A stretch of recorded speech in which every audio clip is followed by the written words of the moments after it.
Hi అండి, welcome to my channel. So ఈ రోజు వచ్చేసి అయితే ఈ అవుట్ఫిట్తో అయితే దేవుని దగ్గరికి అయితే వెళ్దాం అనుకుంటున్నాను. బికాజ్ ఇదైతే పింక్ కలర్ కదా. సో ఈరోజు అయితే బాల త్రిపుర సుందరి అన్నమాట, దేవి అవతారం అయితే.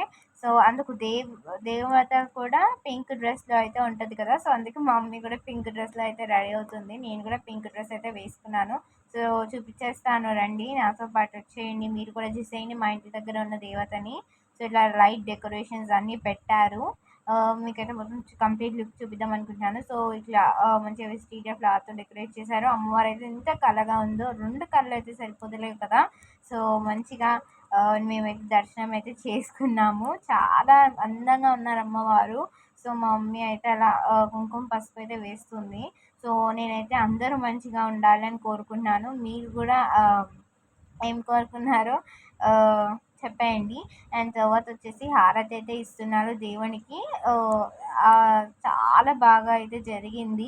సో చాలా మంది అయితే వచ్చారు. సో హారతి అయితే తీసుకున్నాము. హారతి తీసుకున్నాక ఇంకా పంతులు గారు అయితే ఇంకా ఆశీర్వాదాలు అయితే ఇస్తున్నారనమాట.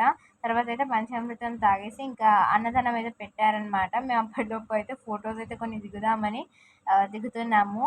సో ఎవరికైతే ఇచ్చామో అయితే ఊరికే షేక్ అయితే చేస్తున్నారు ఇలానే వీడియోస్. సో కొంచెం అటు ఇటుగా అయిపోయాయి. ఇంకా ఇదంతా అయిపోయినాక ఇప్పుడైతే మేము అన్నదానానికి అయితే వెళ్దామని అనుకుంటున్నాము. సో చూస్తున్నారు కదా ఎంతమంది జనాలు అయితే వస్తున్నారో. సో ఇప్పుడైతే మేమైతే అన్నదానానికి అయితే వచ్చాము. సో ఇప్పుడైతే ఫస్ట్ అయితే చూస్తున్నాం మేము వెరైటీస్ అని. సాంబార్ అయితే పక్కనే ఉన్నది. సో చాలా మంది అయితే రాలేదు. మేము ఫస్ట్గా వెళ్ళిపోయి ఇంకా మా ఇంటికి తీసుకొచ్చి తినేసాము. అక్కడ ఉండబుద్ధి కానీ ఇంకొంచెం టెంట్ అయితే వేశారు. వర్షం అయితే ఇంకా అలానే పడు ఇంకా అన్ని వెరైటీస్ అయితే పెట్టారు, పులిహోర ఇంక ఇవన్నీ. సో మేమైతే ఇంటికి వచ్చేసాము. అంతేనండి, బాయ్.